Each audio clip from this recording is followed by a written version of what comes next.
رات کا نہ جانے کون سا پہر تھا جب اسما کی آنکھ کھل گئی۔ اس کا دل زور زور سے دھڑک رہا تھا۔ اسے ہمیشہ کی طرح ہی یہ آج بھی محسوس ہو رہا تھا جیسے کہ کسی نے اسے گہری نیند سے زبردستی جگایا ہو۔ اس نے ہاتھ سے ماتھے پہ آیا پسینہ صاف کیا اور آہستہ سے اٹھ کر بلب کا بٹن دبایا۔ پل بھر میں پورا کمرہ روشنی میں نہا گیا۔ اس نے سکون کا سانس لیا، مگر یہ سکون بھی عارضی ہی ثابت ہوا۔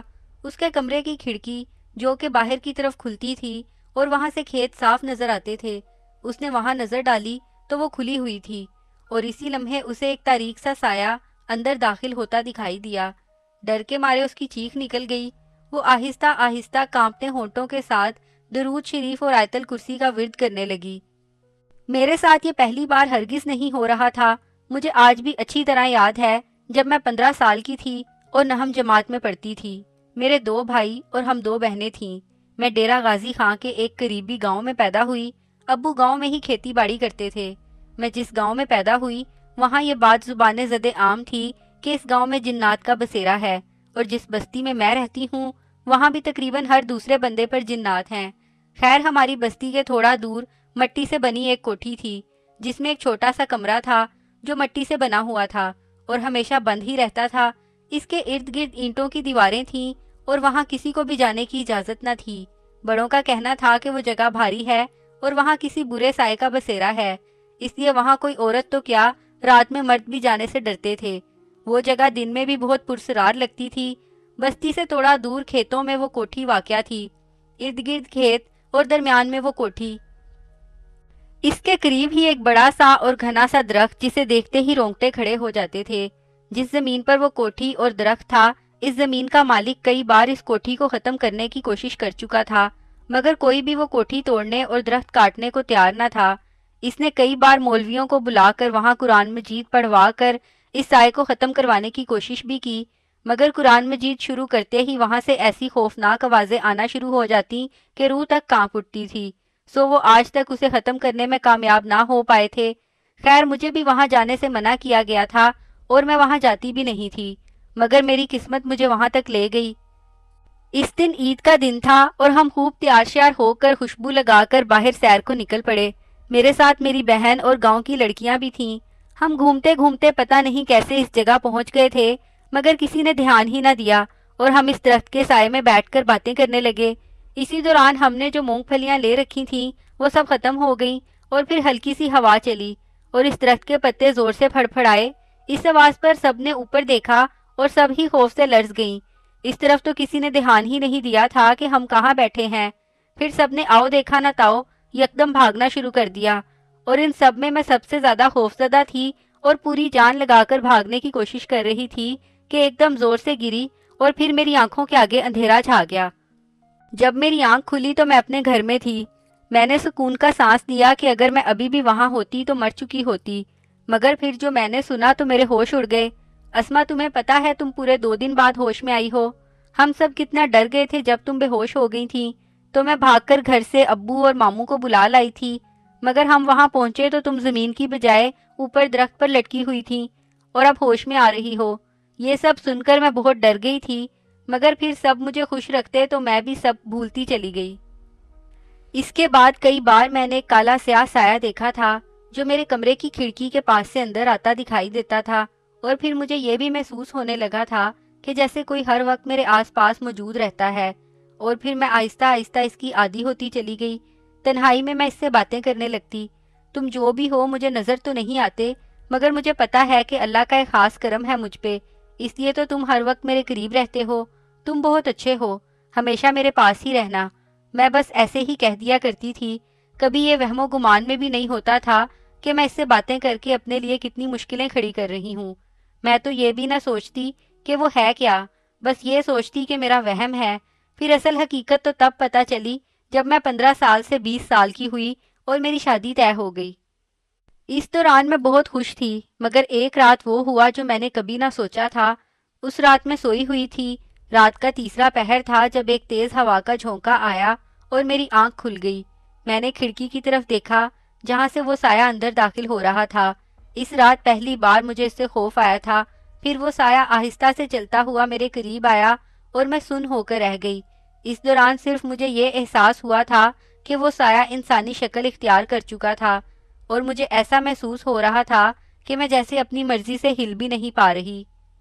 پھر میں نے خود کو کہتے سنا تھا، تم ہمیشہ سے میرے ساتھ رہے ہو اور میں صرف تمہاری ہوں، صرف تمہاری۔ پھر وہ اسی راستے سے باہر نکل گیا جیسے آیا تھا۔ اگلی صبح میری طبیعت عجیب سی تھی، نہ کھانے میں دل لگا اور نہ ہی گھر کے کسی کام میں، پتہ نہیں کیسے، مگر اب مجھے یہ احساس ہو گیا تھا کہ کچھ تو ہے میرے ساتھ، اور میں نے یہ بات اب تک کسی کو بھی نہیں بتائی تھی۔ اگلی رات پھر وہی ہوا تھا، مگر اب یہ بات چھپی نہیں رہ سکتی تھی اور پورے گھر کو میری کیفیت پتہ چل گئی تھی۔ اس رات بھی میں اپنے کمرے میں اپنی چھوٹی بہن کے ساتھ سوئی تھی، کیونکہ اب بقول اماں کے تیری شادی ہونے والی ہے، اس لیے اب اکیلی نہ سویا کر۔ رات کا نہ جانے کون سا پہر تھا جب کھڑکی کھلنے کی آواز آئی اور میری دونوں آنکھیں کھل گئیں۔ دل زور زور سے دھڑکنے لگا اور میں ڈر سے کانپنے لگی، مگر میں آہستہ سے اٹھی اور کھڑکی کے سامنے جا کھڑی ہوئی۔ رات کے اندھیرے میں وہ کوٹھی اور درخت دکھائی تو نہ دینے چاہیے تھے، مگر وہ دونوں میں آسانی سے دیکھ سکتی تھی۔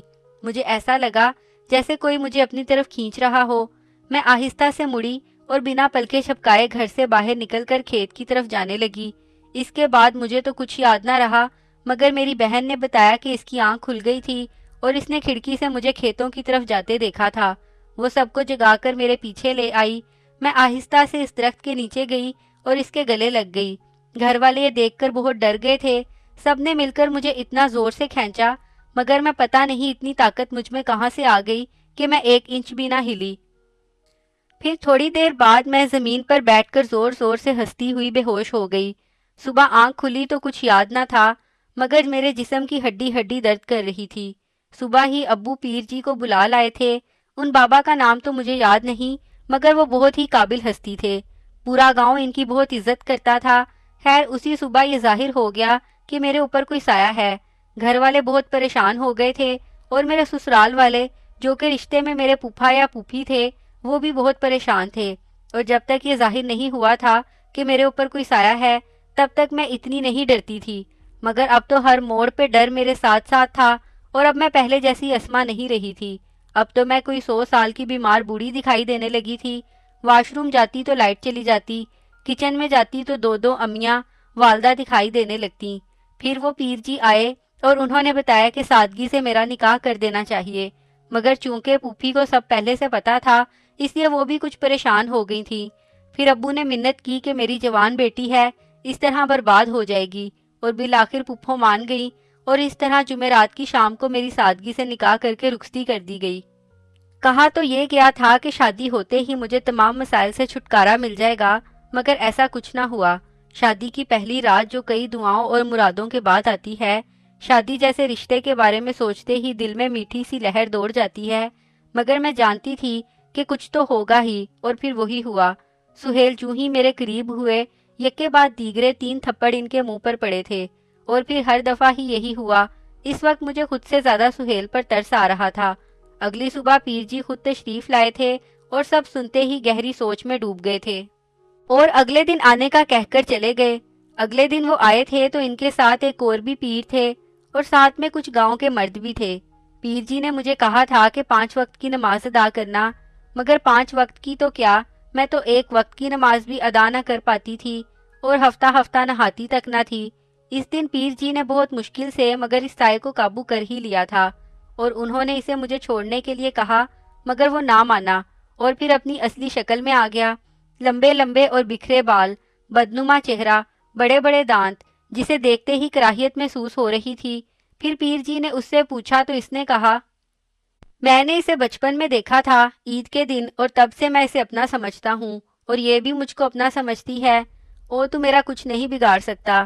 میں اسے لے جاؤں گا یہاں سے، اور تب تک نہیں جاؤں گا یہاں سے جب تک یہ ساتھ نہ چلے گی۔ ایک دم سے تیز تیز آندھی چلنے لگی۔ پیر جی نے آج شاید اسے ختم کرنے کی ٹھان لی تھی، اس لیے وہ اطمینان سے بولے کہ تو یہاں سے چلا جا، کیونکہ جائے گا تو تیرا باپ بھی، تو نہیں جانتا میں کتنا خطرناک ہوں۔ انہوں نے کہا اور کچھ پڑھ کر اس پر پھونک ماری۔ پل بھر میں وہ آگ میں جلنے لگا۔ اس کی دردناک آواز سے کان پھٹنے لگے، اور زور سے آندھی چلی۔ تھوڑی دیر بعد سب کچھ صاف ہو گیا۔ پیر جی نے مجھے ایک تعویذ دیا جسے میں ہمیشہ اپنے پاس رکھتی ہوں، اور پیر جی کو دعا دیتے نہیں تھکتی۔ اب تو اللہ کے کرم سے میرے 2 بچے ہیں، اور میں دن میں 5 مرتبہ نماز پڑھتی ہوں اور ٹیپ میں کیسٹ لگا کر ہر روز سورہ یاسین کی پورے گھر میں تلاوت کرتی ہوں۔ اب پھر سے کوئی ایسا واقعہ رونما نہ ہوا اور نہ ہی اب ڈر لگتا ہے۔